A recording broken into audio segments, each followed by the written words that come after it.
वहीं दिल्ली अग्निकांड मामले में कोर्ट ने आरोपी लवकेश बजाज को 4 दिन की पुलिस रिमांड पर भेज दिया है। तो वहीं आरोपी को लेकर अब नए खुलासे हो रहे हैं। सूत्रों के मुताबिक जिस जमीन पर होटल बनी थी उसके डॉक्यूमेंट्स भी फर्जी बताए जा रहे हैं।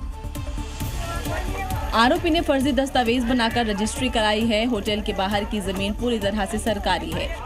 वहीं पूछताछ के दौरान आरोपी ने इस गड़बड़ी का पूरा ठीकरा होटल के मैनेजर जय मिश्रा पर फोड़ा है। लवकेश ने बताया कि होटल को लेकर सभी फैसले जय मिश्रा ही करता था और उसके नाम पर ही लाइसेंस है।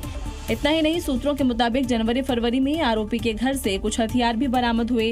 करोड़ों रुपए की कीमत वाला ये घर है जो कि भ्रष्टाचार की कमाई से जो है कमाया गया है। किस तरीके से नियम कायदों को ताक पर रखकर जो B&B होता है, बेड एंड ब्रेकफास्ट, उसका लाइसेंस लेकर जो है कई होटल खड़े किए गए थे। आरोपी अपने घर में भी अफ्रीकी मुल्क के नागरिकों को ठहराता था। लवकेश ने अपने कोठी में भी इमरजेंसी एग्जिट बंद करवा रखा है। इसे बनाने के बाद इसके पिछले हिस्से में पूरा इसे बंद कर दिया है, यानी इमरजेंसी एग्जिट इस बिल्डिंग के अंदर नहीं है। यानी अगर आरोपी के कोठी में किसी भी तरीके की अवैध निर्माण होगा तो उस पर बुलडोजर भी चलेगा। दिल्ली के मालवीय नगर में हुए अग्निकांड में गुरुग्राम का एक हंसता खेलता परिवार उजड़ गया। सिस्टम की लापरवाही से लक्षागृह बने होटल में परिवार के 8 सदस्यों की दर्दनाक मौत हो गई। तस्वीर में नजर आ रहे ये सभी 8 चेहरे सिस्टम की नाकामी की दास्तां बनकर रह गए हैं, क्योंकि इन सभी 8 जिंदगियों को मालवीय नगर में हुआ अग्निकांड निगल गया। इस अग्रवाल परिवार ने कभी सोचा भी नहीं होगा कि मौत इस तरह आएगी। 6 नाइट में रुके हैं। 2 मॉर्निंग में वोल्वो से आया, धोलाकुआ से, वहाँ से जयपुर से, अजमेर से, वो भी दोनों गुजर गए। हमारे 8 के 8 मर लिए।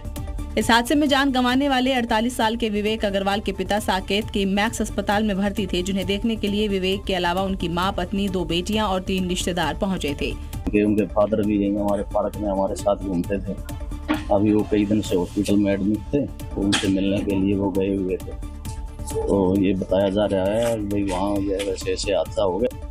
भ्रष्ट सिस्टम से हुए हादसे ने एक पूरे परिवार को खत्म कर दिया। 8 परिवार की मौत के जिम्मेदार लोगों को सजा मिलेगी या इसे भी एक्ट ऑफ गॉड मानकर भुला दिया जाएगा।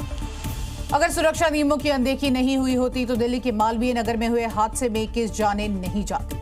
अब सवाल ये हो रहा है कि भ्रष्ट सिस्टम देश में ऐसे कितने लाक्षागृह तैयार कर चुका है। इसकी रियलिटी चेक अब आपको दिखाते हैं।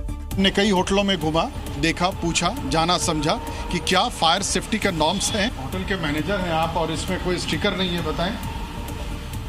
कोई हादसा हो जाए फिर आप क्या करेंगे? सर जी अभी रिव्यू के लिए बोला गया है, वो कल परसों में आएगा सर्विस। ये जो सिलेंडर है वो लगा हुआ है, हालांकि इसमें जो एक्सपायरी डेट है वो नहीं लिखी हुई है, जो एक कहीं ना कहीं लापरवाही इसको कही जा सकती है। ये आपको मैं दिखाऊं तो होटल किस तरह से गलियों के अंदर ऊपर बना हुआ है यहाँ पर कि अगर कुछ होता है तो निकलना इतना मुश्किल हो जाएगा कि आदमी यहाँ से बाहर नहीं निकल सकता है। इलेक्ट्रिसिटी का पोल है यहाँ पर, होटल से वो केबल वैसे ही गिरा है, ऊपर का जो केबल है वैसे ही इधर मतलब उसका कुछ हाल हम बता नहीं सकते। अगर कहीं वहाँ पर आग लगे तो केबल को खींच के वैसा आगे जाके सीधा कनेक्ट होके हर जगह फैल सकता है।